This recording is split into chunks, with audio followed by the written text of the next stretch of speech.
രാജ്യസഭയിൽ കേവല ഭൂരിപക്ഷത്തിലേക്ക് BJP എത്തുന്നു. അതിനുവേണ്ടിയുള്ള വലിയ രീതിയിലുള്ള ചരടുവലികൾ നടക്കുന്നു. നിരവധിയായ സംസ്ഥാനങ്ങളിലെ ക്രമക്കേടുമായി ബന്ധപ്പെട്ട പ്രശ്നങ്ങൾ ഉദിച്ചു വരികയാണ്. പക്ഷേ അതേസമയം രാജ്യസഭയിൽ BJPയുടെ സീറ്റ് നില കൂടുകയുമാണ്. വഖഫ് നിയമ ഭേദഗതിയുമായി ബന്ധപ്പെട്ട വിഷയത്തിൽ JPCയുടെ അംഗീകാരം ലഭിച്ചതുകൊണ്ട് എല്ലാം തുരുതുരെ പാസാക്കി കളയാം എന്നുള്ള ധാരണയാണ് പ്രതിപക്ഷം പൊളിച്ചെടുക്കുന്നത്. അവിടെയാണ് സ്പീക്കർ ഓം ബിർള കഴിഞ്ഞ മോദി സർക്കാരിലെ അതേ രീതിയിലുള്ള ഒരു ഭാവമാറ്റം വീണ്ടും പുറത്തെടുക്കാൻ ശ്രമിച്ചപ്പോൾ മുളയിലെ പ്രതിപക്ഷം അത് നുള്ളിക്കളഞ്ഞിരിക്കുന്നത്.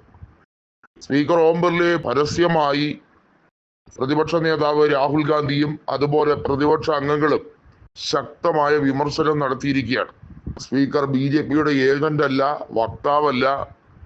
കൃത്യമായും ലോക്സഭയിൽ എല്ലാ അംഗങ്ങളോടും കാണിക്കേണ്ട സാമാന്യ യുക്തിക്ക് നിരക്കുന്ന രീതിയിലുള്ള സമീപനമുണ്ട്.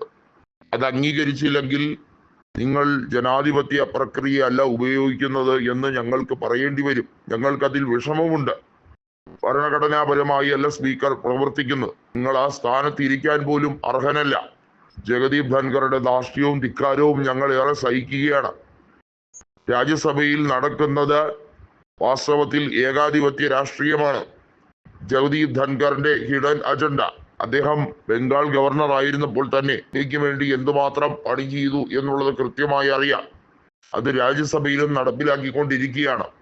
ബിൽ പാസാക്കാൻ കഴിയാത്തതിന്റെ പേരിൽ വ്യക്തി പരാമർശം വരെ നടത്തി വ്യക്തിഹത്യ ചെയ്യുന്ന രീതിയിലേക്ക് ജഗദീപ് ധൻഖർ മാറിയിരിക്കുന്നു.